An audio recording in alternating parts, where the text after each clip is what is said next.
नमस्कार विद्यार्थी मित्रांनो, मराठी जीकेचा भंडार या यूट्यूब चॅनलवरती आपल्या सर्वांचे स्वागत आहे. तर मित्रांनो, आजच्या व्हिडिओमध्ये आपण येणाऱ्या महाराष्ट्रातील सर्वच भरतींकरिता अत्यंत महत्त्वपूर्ण काही प्रश्न पाहणार आहोत. तर मित्रांनो, व्हिडिओ शेवटपर्यंत बघायचा आहे आणि व्हिडिओ आवडल्यास व्हिडिओला लाईक आणि चॅनलला सबस्क्राईब करायचं आहे. का तर मित्रांनो, तुम्हाला असेच महत्त्वपूर्ण व्हिडिओ नक्कीच पाहायला मिळतील. तर मित्रांनो, व्हिडिओला सुरुवात करूया. प्रश्न क्रमांक पहिला, खालीलपैकी कोणती नदी जालना जिल्ह्यातून वाहत नाही? खालीलपैकी कोणती नदी जालना जिल्ह्यातून वाहत नाही? तर ऑप्शन क्रमांक 4, भीमा नदी ही जालना जिल्ह्यातून वाहत नाही, हे आपले करेक्ट आन्सर होईल. प्रश्न क्रमांक दुसरा, पानिपतचे तिसरे युद्ध डॅश डॅशच्या वर्षी झाले? पानिपतचे तिसरे युद्ध डॅश डॅशच्या वर्षी झाले? तर ऑप्शन क्रमांक 1, 1761 या वर्षी झाले, हे आपले करेक्ट आन्सर होईल. प्रश्न क्रमांक तिसरा, तैनाती फौजेची पद्धत कोणी सुरू केली होती? तैनाती फौजेची पद्धत कोणी सुरू केली? तर ऑप्शन क्रमांक 3, लॉर्ड वेलस्ली यांनी तैनाती फौजेची पद्धत सुरू केली, हे आपले करेक्ट आन्सर होईल. प्रश्न क्रमांक चौथा, जालना जिल्ह्याला या जिल्ह्याची सीमा नाही? जालना जिल्ह्याला या जिल्ह्याची सीमा नाही? तर ऑप्शन क्रमांक 4, उस्मानाबाद, हे आपले करेक्ट आन्सर होईल. प्रश्न क्रमांक पाचवा, महाराष्ट्र औद्योगिक विकास महामंडळाची स्थापना डॅश डॅश रोजी झाली आहे? महाराष्ट्र औद्योगिक विकास महामंडळाची स्थापना डॅश डॅश रोजी झाली आहे? तर ऑप्शन क्रमांक 2, 1 ऑगस्ट 1962 रोजी झाली आहे, हे आपले करेक्ट आन्सर होईल. प्रश्न क्रमांक 6, छत्रपती शिवाजी महाराज आंतरराष्ट्रीय विमानतळ कुठे आहे? छत्रपती शिवाजी महाराज आंतरराष्ट्रीय विमानतळ कुठे आहे? तर ऑप्शन क्रमांक 1, मुंबई या ठिकाणी छत्रपती शिवाजी महाराज आंतरराष्ट्रीय विमानतळ आहे, हे आपले करेक्ट आन्सर होईल. प्रश्न क्रमांक 7, राष्ट्रीय विषाणू संशोधन संस्था कुठे आहे? राष्ट्रीय विषाणू संशोधन संस्था कुठे आहे? तर ऑप्शन क्रमांक 2, पुणे या ठिकाणी, हे आपले करेक्ट आन्सर होईल. प्रश्न क्रमांक 8, खालीलपैकी एक दीर्घत्व संधीचे उदाहरण आहे? खालीलपैकी एक दीर्घत्व संधीचे उदाहरण आहे? तर ऑप्शन क्रमांक 2, महेश हे दीर्घत्व संधीचे उदाहरण आहे, हे आपले करेक्ट आन्सर होईल. प्रश्न क्रमांक 9, खालीलपैकी कोणता एक विभक्तीचा प्रकार नाही? खालीलपैकी कोणता एक विभक्तीचा प्रकार नाही? तर ऑप्शन क्रमांक 3, सहबोधन हे विभक्तीचा एक प्रकार नाही, हे आपले करेक्ट आन्सर होईल. प्रश्न क्रमांक 10, टोकियो ऑलिम्पिकमध्ये नीरज चोप्राने डॅश डॅश खेळ प्रकारात सुवर्ण पदक जिंकले आहे? टोकियो ऑलिम्पिकमध्ये नीरज चोप्राने डॅश डॅश या खेळामध्ये सुवर्णपदक जिंकले आहे? तर ऑप्शन क्रमांक 3, भालाफेक या खेळा प्रकारमध्ये सुवर्णपदक जिंकले आहे, हे आपले करेक्ट आन्सर होईल. प्रश्न क्रमांक 11, टोकियो ऑलिम्पिकमध्ये रौप्य पदक जिंकणाऱ्या मीराबाई चानू कोणत्या राज्याच्या आहेत? टोकियो ऑलिम्पिकमध्ये रौप्य पदक जिंकणाऱ्या मीराबाई चानू कोणत्या राज्याच्या आहेत? तर ऑप्शन क्रमांक 1, मणिपूर या राज्याच्या आहेत, हे आपले करेक्ट आन्सर होईल. प्रश्न क्रमांक 12, डॅश डॅश हे भारतीय घटना समितीचे अध्यक्ष होते? डॅश डॅश हे भारतीय घटना समितीचे अध्यक्ष होते? तर ऑप्शन क्रमांक 1, डॉक्टर राजेंद्र प्रसाद हे भारतीय घटना समितीचे अध्यक्ष होते, हे आपले करेक्ट आन्सर होईल. प्रश्न क्रमांक 13, हैदराबाद स्टेट डॅश डॅश या वर्षी भारतात विलीन करण्यात आले? हैदराबाद स्टेट डॅश डॅश या वर्षी भारतात विलीन करण्यात आले? तर ऑप्शन क्रमांक 2, 1948 या वर्षी भारतात विलीन करण्यात आले, हे आपले करेक्ट आन्सर होईल. प्रश्न क्रमांक 14, मराठी राजभाषा दिन कोणत्या दिवशी साजरा केला जातो? मराठी राजभाषा दिन कोणत्या दिवशी साजरा केला जातो? तर ऑप्शन क्रमांक 1, 27 फेब्रुवारी या दिवशी मराठी राजभाषा दिन म्हणून साजरा केला जातो, हे आपले करेक्ट आन्सर होईल. प्रश्न क्रमांक 15, सन 2011च्या जनगणनेनुसार महाराष्ट्राच्या लोकसंख्येची घनता किती आहे? सन 2011च्या जनगणनेनुसार महाराष्ट्राच्या लोकसंख्येची घनता किती आहे? तर ऑप्शन क्रमांक 4, 365 प्रति चौरस किलोमीटर, हे आपले करेक्ट आन्सर होईल. प्रश्न क्रमांक 16, ऑलिम्पिक 2020 स्पर्धा कोणत्या शहरात आयोजित करण्यात आल्या होत्या? ऑलिम्पिक 2020 स्पर्धा कोणत्या शहरात आयोजित करण्यात आल्या होत्या? तर ऑप्शन क्रमांक 2, टोकियो, हे आपले करेक्ट आन्सर होईल. प्रश्न क्रमांक 17, 15व्या वित्त आयोगाचे अध्यक्ष कोण होते? 15व्या वित्त आयोगाचे अध्यक्ष कोण होते? तर ऑप्शन क्रमांक 1, NK सिंह हे 15व्या वित्त आयोगाचे अध्यक्ष होते, हे आपले करेक्ट आन्सर होईल. प्रश्न क्रमांक 18, महाराष्ट्राचा राज्य पशु कोणता आहे? महाराष्ट्राचा राज्यपशु कोणता आहे? तर ऑप्शन क्रमांक 2 शेकरू हे महाराष्ट्राचा राज्यपशु आहे. हे आपले करेक्ट आन्सर होईल. प्रश्न क्रमांक 19 भरतनाट्यम नृत्य कोणत्या राज्याशी संबंधित आहे? भरतनाट्यम नृत्य कोणत्या राज्याशी संबंधित आहे? तर ऑप्शन क्रमांक 2 तामिळनाडू हे आपले करेक्ट आन्सर होईल. प्रश्न क्रमांक 20 लवलीना बोरगोहेन नाव कोणत्या खेळाशी संबंधित आहे? लवलीना बोरगोहेन नाव कोणत्या खेळाशी संबंधित आहे? तर ऑप्शन क्रमांक 2 बॉक्सिंग या खेळाशी संबंधित आहे. हे आपले करेक्ट आन्सर होईल. प्रश्न क्रमांक 21 राधानगरी हे धरण कोणत्या जिल्ह्यात आहे? राधानगरी धरण कोणत्या जिल्ह्यात आहे? तर ऑप्शन क्रमांक 1 कोल्हापूर या जिल्ह्यामध्ये आहे. हे आपले करेक्ट आन्सर होईल. प्रश्न क्रमांक 22 भारताचा सर्वोच्च नागरी पुरस्कार कोणता आहे? भारताचा सर्वोच्च नागरी पुरस्कार कोणता आहे? तर ऑप्शन क्रमांक 4 भारतरत्न हा भारताचा सर्वोच्च नागरी पुरस्कार आहे. हे आपले करेक्ट आन्सर होईल. प्रश्न क्रमांक 23 ययाती या कादंबरीचे लेखक कोण? ययाती या कादंबरीचे लेखक कोण? तर ऑप्शन क्रमांक 4 वि. स. खांडेकर हे आपले करेक्ट आन्सर होईल. प्रश्न क्रमांक 24 औदुंबर देवस्थान कोणत्या जिल्ह्यात आहे? औदुंबर देवस्थान कोणत्या जिल्ह्यात आहे? तर ऑप्शन क्रमांक 3 सांगली या जिल्ह्यामध्ये औदुंबर देवस्थान आहे. हे आपले करेक्ट आन्सर होईल. प्रश्न क्रमांक 25 शीख धर्माची स्थापना कोणी केली? शीख धर्माची स्थापना कोणी केली? तर ऑप्शन क्रमांक 2 गुरु नानक यांनी शीख धर्माची स्थापना केली. हे आपले करेक्ट आन्सर होईल. प्रश्न क्रमांक 26 भारतीय राज्यघटनेत मूलभूत कर्तव्य कोणत्या परिच्छेद मध्ये विस्तृत आहे?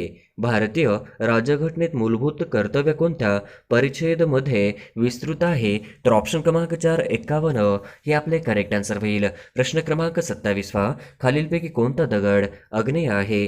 खालीलपैकी कोणता दगड आग्नेय आहे? तर ऑप्शन क्रमांक 2 ग्रॅनाइट हे आपले करेक्ट आन्सर होईल. प्रश्न क्रमांक 28 हितवाद या वृत्तपत्राचे जनक कोण? हितवादा या वृत्तपत्राचे जनक कोण आहेत? तर ऑप्शन क्रमांक 4 गोपाळ कृष्ण गोखले हे हितवाद या वृत्तपत्राचे जनक आहेत. हे आपले करेक्ट आन्सर होईल. प्रश्न क्रमांक 29 लोकटक सरोवर कोणत्या राज्यात आहे? लोकटक सरोवर कोणत्या राज्यात आहे? तर ऑप्शन क्रमांक 3 मणिपूर या राज्यामध्ये लोकटक सरोवर आहे. हे आपले करेक्ट आन्सर होईल. प्रश्न क्रमांक 30 अमर्त्य सेन कोणत्या क्षेत्राशी संबंधित आहेत? अमर्त्य सेन कोणत्या क्षेत्राशी संबंधित आहेत? तर ऑप्शन क्रमांक 1 अर्थशास्त्राशी संबंधित आहेत. हे आपले करेक्ट आन्सर होईल. प्रश्न क्रमांक 31 2020 ऑलिम्पिक स्पर्धेत भारताने एकूण किती पदक जिंकले? 2020 ऑलिम्पिक स्पर्धेत भारताने एकूण किती पदक जिंकले? तर ऑप्शन क्रमांक 3 7 पदके जिंकले. हे आपले करेक्ट आन्सर होईल. प्रश्न क्रमांक 32 चिपी विमानतळ कोणत्या जिल्ह्यात नियोजित आहे? चिपी विमानतळ कोणत्या जिल्ह्यात नियोजित आहे? तर ऑप्शन क्रमांक 2 सिंधुदुर्ग जिल्ह्यामध्ये चिपी विमानतळ नियोजित आहे. हे आपले करेक्ट आन्सर होईल. प्रश्न क्रमांक 33 रयत शिक्षण संस्थेचे अध्यक्ष कोण? रयत शिक्षण संस्थेचे अध्यक्ष कोण? तर ऑप्शन क्रमांक 1 श्री शरद पवार हे आपले करेक्ट आन्सर होईल. प्रश्न क्रमांक 34 मराठीत किती वचन आहेत? मराठीत किती वचन आहेत? तर ऑप्शन क्रमांक 2 2 आहेत. हे आपले करेक्ट आन्सर होईल. प्रश्न क्रमांक 35 गुरांचा समूह म्हणजे काय? गुरांचा समूह म्हणजे काय? तर ऑप्शन क्रमांक 2 कळप असं गुरांच्या समूहाला म्हणतात. हे आपले करेक्ट आन्सर होईल. प्रश्न क्रमांक 36 सिंहाच्या आवाजाला काय म्हणतात? सिंहाच्या आवाजाला काय म्हणतात? तर ऑप्शन क्रमांक 1 सिंहाच्या आवाजाला गर्जना म्हणतात. हे आपले करेक्ट आन्सर होईल. प्रश्न क्रमांक 37 लोकमान्य टिळक राष्ट्रीय पत्रकारिता पुरस्कार 2020 डॅशना प्रदान करण्यात आला. लोकमान्य टिळक राष्ट्रीय पत्रकारिता पुरस्कार 2020 डॅशना प्रदान करण्यात आला. तर ऑप्शन क्रमांक 4 संजय गुप्ता यांना प्रदान करण्यात आला. हे आपले करेक्ट आन्सर होईल. प्रश्न क्रमांक 38 सर क्रीक खाडीचा प्रदेश कोणत्या 2 देशांच्या दरम्यान आहे? सर क्रीक खाडीचा प्रदेश कोणत्या 2 देशांच्या दरम्यान आहे? तर ऑप्शन क्रमांक 3 भारत पाकिस्तान या 2 देशांच्या दरम्यान आहे. हे आपले करेक्ट आन्सर होईल. प्रश्न क्रमांक 39 खालीलपैकी पोर्तुगीज भाषेतून मराठीत आलेला शब्द कोणता? खालीलपैकी पोर्तुगीज भाषेतून मराठीत आलेला शब्द कोणता? तर ऑप्शन क्रमांक 1 काडतूस हा पोर्तुगीज भाषेतून मराठीत आलेला शब्द आहे, हे आपले करेक्ट आन्सर होईल. प्रश्न क्रमांक 40वा, अय्या या शब्द खालीलपैकी कोणत्या भाषेतून मराठी भाषेत आला आहे? अय्या हा शब्द खालीलपैकी कोणत्या भाषेतून मराठी भाषेत आला आहे? तर ऑप्शन क्रमांक 3 तमिळ या भाषेतून अय्या हा शब्द आलेला आहे, हे आपले करेक्ट आन्सर होईल. प्रश्न क्रमांक 41वा, भारतीय एकमेव जिवंत ज्वालामुखी कोठे आहे? भारतीय एकमेव जिवंत ज्वालामुखी कोठे आहे? तर ऑप्शन क्रमांक 2 बॅरनपेठ हे आपले करेक्ट आन्सर होईल. प्रश्न क्रमांक 42वा, मराठी व्याकरणानुसार तोंडावाटे निघणाऱ्या मूलध्वनींना डॅश असे म्हणतात? मराठी व्याकरणानुसार तोंडावाटे निघणाऱ्या मूलध्वनींना डॅश असे म्हणतात? तर ऑप्शन क्रमांक 2 वर्ण असे म्हणतात, हे आपले करेक्ट आन्सर होईल. प्रश्न क्रमांक 46वा, मराठी व्याकरणात साधित शब्दाचे डॅश डॅश प्रकार आहेत? मराठी व्याकरणात साधित शब्दाचे डॅश डॅश प्रकार आहेत? तर ऑप्शन क्रमांक 4 आहेत, हे आपले करेक्ट आन्सर होईल. प्रश्न क्रमांक 44वा, सन 2020च्या 100व्या अखिल भारतीय मराठी नाट्य संमेलनाचे अध्यक्ष डॅश असे होते? सन 2020च्या 100व्या अखिल भारतीय मराठी नाट्य संमेलनाचे अध्यक्ष डॅश असे होते? तर ऑप्शन क्रमांक 2 महेश येलकुंचवार हे आपले करेक्ट आन्सर होईल. प्रश्न क्रमांक 45वा, हडप्पा संस्कृतीतील खालीलपैकी कोणत्या ठिकाणी नांगरलेल्या शेताचा पुरावा मिळालेला आहे? हडप्पा संस्कृतीतील खालीलपैकी कोणत्या ठिकाणी नांगरलेल्या शेताचा पुरावा मिळाला आहे? तर ऑप्शन क्रमांक 2 कालिबंगन या ठिकाणी हडप्पा संस्कृतीतील ठिकाणी नांगरलेल्या शेताचा पुरावा मिळाला आहे, हे आपले करेक्ट आन्सर होईल. प्रश्न क्रमांक 46वा, आद्य क्रांतिकारक वासुदेव बळवंत फडके वकीलपत्र कोणी घेतले होते? आद्य क्रांतिकारक वासुदेव बळवंत फडके यांचे वकीलपत्र कोणी घेतले होते? तर ऑप्शन क्रमांक 3 सार्वजनिक काका हे आपले करेक्ट आन्सर होईल. प्रश्न क्रमांक 47वा, मुस्लिम लीग या संघटनेचे संस्थापक कोण होते? मुस्लिम लीग या संघटनेचे संस्थापक कोण होते? तर ऑप्शन क्रमांक 1 नवाब सलीमुल्ला हे आपले करेक्ट आन्सर होईल. प्रश्न क्रमांक 48वा, खालीलपैकी कोणी हंटर आयोगापुढे साक्ष दिली होती? खालीलपैकी कोणी हंटर आयोगापुढे साक्ष दिली होती? तर ऑप्शन क्रमांक 1 महात्मा फुले हे आपले करेक्ट आन्सर होईल. प्रश्न क्रमांक 49वा, हरणे बंदर कोणत्या जिल्ह्यात आहे? हरणे बंदर कोणत्या जिल्ह्यात आहे? तर ऑप्शन क्रमांक 4 रत्नागिरी जिल्ह्यामध्ये हरणे बंदर आहे, हे आपले करेक्ट आन्सर होईल. प्रश्न क्रमांक 50वा, पेशवा नानासाहेब यांचा सेनापती डॅशने 1857च्या उठावात महत्त्वपूर्ण कामगिरी बजावली? पेशवा नानासाहेब यांचा सेनापती डॅशने 1857च्या उठावात महत्त्वपूर्ण कामगिरी बजावली? तर ऑप्शन क्रमांक 1 तात्या टोपे यांनी. नानासाहेब पेशवे यांचा सेनापती तात्या टोपे याने 1857च्या उठावात महत्त्वपूर्ण कामगिरी बजावली होती, हे आपले करेक्ट आन्सर होईल. प्रश्न क्रमांक 1, म्हैसमाळ हे थंड हवेचे ठिकाण कोणत्या जिल्ह्यात आहे? म्हैसमाळ हे थंड हवेचे ठिकाण कोणत्या जिल्ह्यात आहे? तर ऑप्शन क्रमांक 1 औरंगाबाद या ठिकाणी आहे, हे आपले करेक्ट आन्सर होईल. प्रश्न क्रमांक 2, औद्योगिक विष विज्ञान तंत्रज्ञान संशोधन केंद्र कुठे आहे? औद्योगिक विष विज्ञान तंत्रज्ञान संशोधन केंद्र कुठे आहे? तर ऑप्शन क्रमांक 2 लखनौ उत्तर प्रदेश हे आपले करेक्ट आन्सर होईल. प्रश्न क्रमांक 3, no mask no service policy कोणत्या देशात सुरू केली आहे? No mask no service policy कोणत्या देशात सुरू केली आहे? तर ऑप्शन क्रमांक 3 बांगलादेश हे आपले करेक्ट आन्सर होईल. प्रश्न क्रमांक 4, पृथ्वीचा विषुववृत्तीय फुगीरपणा हा पृथ्वीच्या डॅश डॅश गतीचा परिमाण आहे? पृथ्वीचा विषुववृत्तीय फुगीरपणा हा पृथ्वीच्या डॅश डॅश गतीचा परिमाण आहे? तर ऑप्शन क्रमांक 3 अक्षीय गतीचा आहे, हे आपले करेक्ट आन्सर होईल. प्रश्न क्रमांक 5, आमचा बाप आणि आम्ही या पुस्तकाचे लेखक कोण आहेत? आमचा बाप आणि आम्ही या पुस्तकाचे लेखक कोण आहेत? तर ऑप्शन क्रमांक 1 डॉक्टर राजेंद्र जाधव हे आपले करेक्ट आन्सर होईल. प्रश्न क्रमांक 6, महाकवी कालिदास संस्कृत विद्यापीठ यापैकी कुठे आहे? महाकवी कालिदास संस्कृत विद्यापीठ यापैकी कुठे आहे? तर ऑप्शन क्रमांक 2 रामटेक या ठिकाणी आहे, हे आपले करेक्ट आन्सर होईल. प्रश्न क्रमांक 7, गेटवे ऑफ इंडिया मुंबई हे कोणत्या वर्षी बांधण्यात आले? गेटवे ऑफ इंडिया मुंबई हे कोणत्या वर्षी बांधण्यात आले? तर ऑप्शन क्रमांक 4 1911 हे आपले करेक्ट आन्सर होईल. प्रश्न क्रमांक 8, महाराष्ट्र अभियांत्रिकी संशोधन संस्था खालीलपैकी कुठे स्थित आहे? महाराष्ट्र अभियांत्रिकी संशोधन संस्था खालीलपैकी कुठे स्थित आहे? तर ऑप्शन क्रमांक 1 नाशिक या ठिकाणी स्थित आहे. हे आपले करेक्ट आन्सर होईल. प्रश्न क्रमांक 9 खालीलपैकी कोणत्या राज्याने भारतात सर्वप्रथम सेज रद्द केले? खालीलपैकी कोणत्या राज्याने भारतात सर्वप्रथम सेज रद्द केले? तर ऑप्शन क्रमांक 4 गोवा हे आपले करेक्ट आन्सर होईल. प्रश्न क्रमांक 10 आंतरराष्ट्रीय कृत्रिम बुद्धिमत्ता शिखर परिषद कोणत्या देशात आयोजित केली जाईल? आंतरराष्ट्रीय कृत्रिम बुद्धिमत्ता शिखर परिषद कोणत्या देशात आयोजित केली जाईल? तर ऑप्शन क्रमांक 2 भारत हे आपले करेक्ट आन्सर होईल. प्रश्न क्रमांक 11 राष्ट्रीय अनुसूचित जाती आयोगाचे नवनियुक्त अध्यक्ष कोण आहेत? राष्ट्रीय अनुसूचित जाती आयोगाचे नवनियुक्त अध्यक्ष कोण आहेत? तर ऑप्शन क्रमांक 4 विजय सांपला हे आपले करेक्ट आन्सर होईल. प्रश्न क्रमांक 12 माथेरान हे थंड हवेचे ठिकाण कुठे आहे? माथेरान हे थंड हवेचे ठिकाण कुठे आहे? तर ऑप्शन क्रमांक 3 रायगड या ठिकाणी आहे. हे आपले करेक्ट आन्सर होईल. प्रश्न क्रमांक 13 मुळशी धरण कोणत्या नदीवर आहे? मुळशी धरण कोणत्या नदीवर आहे? तर ऑप्शन क्रमांक 2 मुळा नदीवर आहे. हे आपले करेक्ट आन्सर होईल. प्रश्न क्रमांक 14 महाराष्ट्रात सर्वात जास्त विहीर कोणत्या जिल्ह्यात आहे? महाराष्ट्रात सर्वात जास्त विहीर कोणत्या जिल्ह्यात आहेत?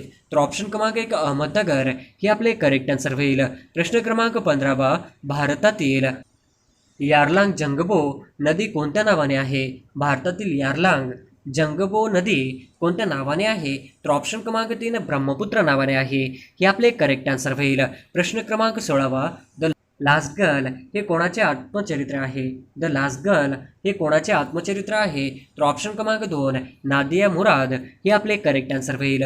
प्रश्न क्रमांक 17 महाराष्ट्र सरकारने राज्यात कधीपासून प्लास्टिक बंदी लागू केली? महाराष्ट्र सरकारने राज्यात कधीपासून प्लास्टिक बंदी लागू केली?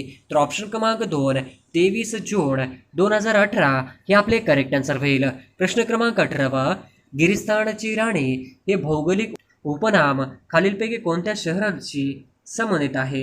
गिरिस्तानची राणी हे भौगोलिक उपनाम खालीलपैकी कोणत्या शहरांशी संबंधित आहे? तर ऑप्शन क्रमांक 3 मसुरीशी संबंधित आहे. हे आपले करेक्ट आन्सर होईल. प्रश्न क्रमांक 19 पुढीलपैकी कोणत्या समितीचे अध्यक्षस्थान पंडित जवाहरलाल नेहरू यांनी भूषविले? पुढीलपैकी कोणत्या समितीचे अध्यक्षस्थान पंडित जवाहरलाल नेहरू यांनी भूषविले? तर ऑप्शन क्रमांक 1 राज्य समिती, ऑप्शन क्रमांक 2 संघ अधिकार समिती, ऑप्शन क्रमांक 3 संघर्षाच्या घटना समिती, तर ऑप्शन क्रमांक 4 वरील सर्व हे आपले करेक्ट आन्सर होईल. प्रश्न क्रमांक 20 मतदारसंघ सीमा निश्चितीची जबाबदारी कोणाची आहे? मतदारसंघ सीमा निश्चितीची जबाबदारी कोणाची आहे? तर ऑप्शन क्रमांक 1 निवडणूक आयोग हे आपले करेक्ट आन्सर होईल. प्रश्न क्रमांक 21 राष्ट्रपती आपला राजीनामा कोणाकडे देतो? राष्ट्रपती आपला राजीनामा कोणाकडे देतो? तर ऑप्शन क्रमांक 3 उपराष्ट्रपतींकडे देतो. हे आपले करेक्ट आन्सर होईल. प्रश्न क्रमांक 22 कोणत्या दिवशी आंतरराष्ट्रीय मुख्य आचारी म्हणजेच शेफ दिवस साजरा करतात? कोणत्या दिवशी आंतरराष्ट्रीय मुख्य आचारी दिवस साजरा करतात? तर ऑप्शन क्रमांक 1 20 ऑक्टोबर हे आपले करेक्ट आन्सर होईल. प्रश्न क्रमांक 23 कोणत्या दिवशी भारतात पोलीस स्मृती दिन साजरा करतात? कोणत्या दिवशी भारतात पोलीस स्मृती दिन साजरा करतात? तर ऑप्शन क्रमांक 21 ऑक्टोबर हे आपले करेक्ट आन्सर होईल. प्रश्न क्रमांक 24 कांचनगंगा हे उंच शिखर कोणत्या राज्यात आहे? कांचनगंगा हे उंच शिखर कोणत्या राज्यात आहे? तर ऑप्शन क्रमांक 3 सिक्कीम राज्यामध्ये आहे. हे आपले करेक्ट आन्सर होईल. प्रश्न क्रमांक 25 एकलहरे औष्णिक विद्युत प्रकल्प कोणत्या जिल्ह्यात आहे? एकलहरे औष्णिक विद्युत प्रकल्प कोणत्या जिल्ह्यात आहे? तर ऑप्शन क्रमांक 3 नाशिक जिल्ह्यामध्ये आहे. हे आपले करेक्ट आन्सर होईल. प्रश्न क्रमांक 26 महाबळेश्वरचा माथा समुद्र सपाटीपासून किती उंचीवर आहे? महाबळेश्वरचा माथा समुद्र सपाटीपासून किती उंचीवर आहे? तर ऑप्शन क्रमांक 3 1438 मीटर हे आपले करेक्ट आन्सर होईल.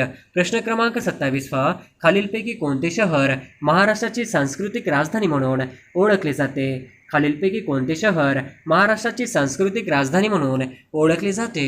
तर ऑप्शन क्रमांक 3 पुणे हे आपले करेक्ट आन्सर होईल. प्रश्न क्रमांक 28 1848 ते 1856 या काळात अनेक संस्थाने कोणी खालसा केली? 1848 ते 1856 या काळात अनेक संस्थाने कोणी खालसा केली? तर ऑप्शन क्रमांक 3 लॉर्ड डलहौसी यांनी केली. हे आपले करेक्ट आन्सर होईल. प्रश्न क्रमांक 29 वासुदेव बळवंत फडके यांच्यावर कोणाचा प्रभाव होता? वासुदेव बळवंत फडके यांच्यावर कोणाचा प्रभाव होता? तर ऑप्शन क्रमांक 1 न्यायमूर्ती रानडे यांचा होता. हे आपले करेक्ट आन्सर होईल. प्रश्न क्रमांक 30 विचारलहरी हे वृत्तपत्र संपादक कोण होते? विचारलहरी हे वृत्तपत्राचे संपादक कोण होते? तर ऑप्शन क्रमांक 2 कृष्णशास्त्री चिपळूणकर होते. हे आपले करेक्ट आन्सर होईल.